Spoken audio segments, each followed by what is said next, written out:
Programang ito ay rated SPG. Striktong patnubay at gabay ng magulang ang kailangan. Maaaring may masiselang tema, lengguwahe, karahasan, sexual, horror o droga na hindi angkop sa mga bata. Ikaw ang aking lahat sa gabing marinig. Ikaw ang Tuluyan na kayang hindi makausap ni Giselle ang anak niyo si Justin sa huling pagkakataon? Dahil babalik na ito ng US. Magandang araw at eto na nga tayo sa ating pinakaabangan tagpo sa abot kamay na pangarap. Welcome to my channel. Please don't forget to like, comment, and click the bell button para lagi kayong updated sa aking mga videos. Samantala, napag-alaman ni Annalyn kay Ingrid na benefactor ang lolo Pepe niya sa Dream House Pilipinas, isang shelter para sa mga batang inabundo na ng mga magulang, mga batang walang magulang at saka mga batang inabuso, at isa ang lolo Pepe niya sa pinakamalaking benefactor nito. Inabot ni Ingrid ang isang card na gawa mula sa mga bata.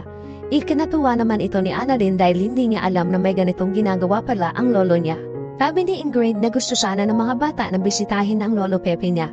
Kaya lang ay hindi pwede kaya card na lang ang ibinigay nila mula sa mga batang nagmamahal kay Don Pepe kasi namimiss na nila ito. At nabanggit din ni Ingrid na tuwing sasapit ang Pasko ay ang lolo Pepe niya ang Santa Claus nila. Nagpa-party pa ito at namimigay ng mga regalo. Nabanggit din ni Ingrid na sumasayaw ang lolo Pepe niya kaya mas lalong hindi makapaniwala si Annalyn sa mga kwento ni Ingrid. Kaya nga lang, dahil sa nangyari sa lolo niya ay hindi na nila ito makikita at makakasama pa. Sabi ni Ingrid na sigurado siya na namimiss na siya ng mga bata ni Sir Pepe, kaya wala silang Santa Claus ngayon. Wala nang magsasabi sa kanila na kahit ano pa ang pinagdadaanan nila ay pwede silang mangarap sa Dream House, kaya sana gumaling na ang lolo mo. Pinagdadasal siya ng mga bata. Napaiyak naman si Annalyn sa sinabi ni Ingrid at tinanong niya ito kung gusto niya makita ang lolo niya. Natuwa naman si Ingrid na makita niya si Don Pepe. Sinabihan ni Annalyn si Ingrid na gusto niyang ituloy ang ginagawa ng lolo niya at siya ang magiging Santa Claus nila ngayong taon. Ikinatuwa naman ni Ingrid ang sinabi ni Annalyn at nagpasalamat siya dahil matutuwa ang mga bata. Sinamahan siya ni Annalyn at maya-maya ay nagpaalam na din ito. Maya-maya ay nasa lubong naman ni Annalyn si Justin sa hallway at tinanong niya ito kung ano ang ginagawa niya dito. Sabi ni Justin na dadalawin sana niya ang kanyang lolo. Naitanong ni Justin na wala naman siguro dyan Sabi ni Annalyn, wala dito si Tita Giselle. Pinakausapan ni Annalyn si Justin kung pwede niya itong makausap. Pero tumanggi ito dahil ayaw niyang pag-usapan si Giselle. Sabi ni Annalyn na hindi ito tungkol kay Tita Giselle niya. Nabanggit ni Annalyn kay Justin na may tinutulungan ang lolo niya na shelter tuwing Pasko at namimigay siya ng regalo. At hindi niya magagawa ito ngayong taon kaya siya na lang ang papatuloy ng ginagawa niya. Tinanong ni Annalyn si Justin kung gusto niyang tumulong. Sabi naman ni Justin na bakit hindi ka kay Zoe magpatulong. Sabi naman ni Annalyn na nasa bakasyon si Zoe kasama ang mami niya. Kaya pinakiusapan ni Annalyn si Justin para na lang sa lolo nila. Pero tinanggihan ito ni Justin at sinabihan niya si Annalyn na sorry Doc Annalyn, hindi kita matutulungan. At umalis na si Justin, naiwan naman si Annalyn na malungkot dahil sa pagtanggi nito sa kanya. Samantala, inabot na ng gabi si Annalyn sa Apex at kausap niya ang Tita Giselle niya at Tatay Robert niya. Ipinag-alala ni Giselle ang araw-araw na pagbabantay ni Annalyn sa lolo Pepe niya. Sabi ni Annalyn na tita okay lang naman po yun. Pumunta naman talaga ako sa hospital dahil kailangan kong makausap si Doc Eula tungkol dun sa children's party na inaayos ko. Ikinagulat naman ito ng Tatay Robert niya, kaya nabanggit na ni Annalyn sa kanila na may bisita siya kanina na isang head ng shelter para sa mga bata, tapos naikwento sa kanya na kada Pasko ay nag-a-arrange ng party ang lolo Pepe niya para sa mga bata. Nagulat din si Giselle sa sinabi ni Annalyn dahil hindi niya din ito alam na ginagawa pala ito ng papa niya. At tinanong niya si Ubeng kung may alam siya dito. Ganon din si Robert, wala din siyang alam. Sabi ni Giselle na ang papa nila ay madaming hindi sinasabi sa kanila. Kaya naisipan na din ni Giselle na tulungan si Annalyn kung saan gaganapin ang party. Natuwa si Annalyn kaya pinag-usapan na nila ang venue at bahala na ang Tita Giselle niya. Dahil kailangan ng Tita Giselle niya ang distraction na ito para hindi na niya isipin ang anak niya. Dahil hindi niya na alam kung saan niya hahagilapin ang anak niya. Mahirap hanapin ang isang taong ayaw magpakita, kaysa ibaon ko ang sarili ko sa kalungkutan, edi gagawa na lang ako ng kabutihan. Nangako naman si Robert kay Giselle na ate huwag kang mag-alala, gagawa ko ng paraan para makausap ko si Justin. At nagpasalamat naman si Giselle kay Ubeng, kaya tinanong na ni Giselle si Annalyn na planuhin na nila ang party at kung ano pa ang kulang.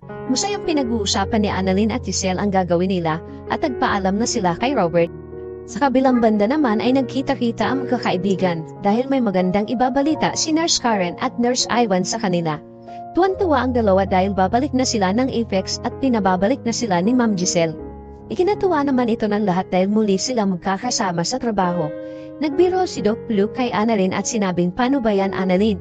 Babalik na sila ng Apex. Ikaw ba, may plano ka din bumalik dito?" Narinig naman ito ni Doc Rindon at sinabi na hindi pwede. Na ikinagulat ng lahat ang sinabi ni Doc Rindon. Sabay sabi ni Doc Rindon na hindi pwede dahil may mga pasyente pa siya sa East Ridge at kailangan nila si Doc Annalyn. At napatingin ito kay Annalyn. Habang ang mga kasama nila ay napatingin kay Doc Rindon at biniro siya na parang ikaw, Doc, ang ayaw umalis si Annalyn sa East Ridge. At nagtawanan sila. Sabi naman ni Annalyn na hindi pwede dahil hindi ko pwedeng iwan si nanay at yung mga pasyente ko sa East Ridge. Samantala, sinubukang kausapin ni Robert si Justin para sana mapagbigyan naman lang ang ate Giselle niya na kausapin siya kahit man lang isang beses. Pero nagmamatigas pa din si Justin kay Giselle at wala siyang balak kausapin ng kanyang ina. At sinabi ni Justin na babalik na sila ng US, kaya bigo si Robert na pakiusapan si Justin. Agad nang pinuntahan ni Robert si Giselle para sabihin na pabalik na ng US ang anak niya. Ikinagulat ito ni Giselle ang sinabi ni Robert. At sinabi na ano, pabalik na ng US ang anak ko? Hindi mo man lang agad sinabi, Ubeng. Galit na umiiyak si Giselle dahil wala siyang kaalam-alam na paalis na ang anak niya at hindi man lang niya ito makakausap para makahingi siya ng tawad sa nagawa niya sa kanya. Sabi ni Robert na ate, masakit man marinig, ayaw ka talagang makita ng anak mo. Naiiyak na sinabi ni Giselle na may anak nga ako pero ayaw niya sa akin. Or should I just move on? Ganun na lang ba? At napaiyak si Giselle dahil sa sama ng loob niya na ayaw siyang bigyan ng pagkakataon ni Justin na makahingi ng tawad at makausap siya. Naawa naman si Robert sa ate niya, kaya niyakap niya ito. Samantala, sa shelter kung saan gaganapin ang Christmas party na inorganize ni Annalyn para sa mga bata, ay dumating na ang mga kaibigan niyang nurse. Umaasa si Annalyn na darating si Justin dahil nasabihan niya ito kung saan gaganapin ang Christmas party at sana ay mapagbigyan niya ang lolo Pepe niya kahit sa uling pagkakataon. Sabi ni Nurse Ivan, kung hindi pupunta yon, hindi na ako magugulat. Sabi naman ni Nurse Karen, I agree kasi sigurado ako na iniiwasan niya si Ma'am Giselle dahil ayaw niya itong makita.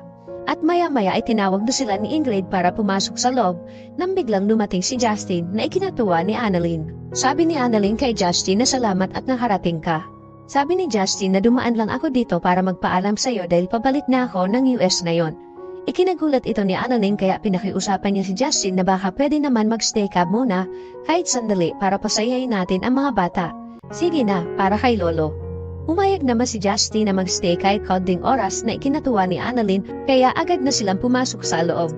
Maya-maya ay tumunog ang telepono ni Annalyn at nakita niya na tumatawag ang tita Giselle niya kaya pinauna niya na si Justin na pumasok. Agad naman sinagot ni Annalyn ang tawag ng tita Giselle niya. Umiiyak na sinabi ni Giselle kay Annalyn na hindi ko man lang makikita ang anak ko bago siya umalis. Sabi niya Annalyn, hindi po tita, may chance pa po kayo. Kasama ko po siya ngayon.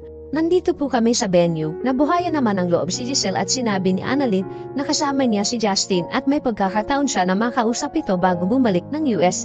Kaya agad sinabi ni Giselle kay Annalyn na sige, pupunta ako dyan ngayon at dali-dali siyang umalis, kasunod si Robert at umaasa na mabibigyan pa siya ng pagkakataon na kausapin ang anak niya. Mapagbibigyan pa kaya si Giselle na kausapin ni Justin o babalik si Justin ng US na hindi man lang napagbigyan ang pakiusap ni Giselle? Yan ang ating pakaabangan dito lang sa Abot Kamay na Pangarap. Huwag bibitiw at huwag kalimutan mag-subscribe. Maraming salamat po and God bless.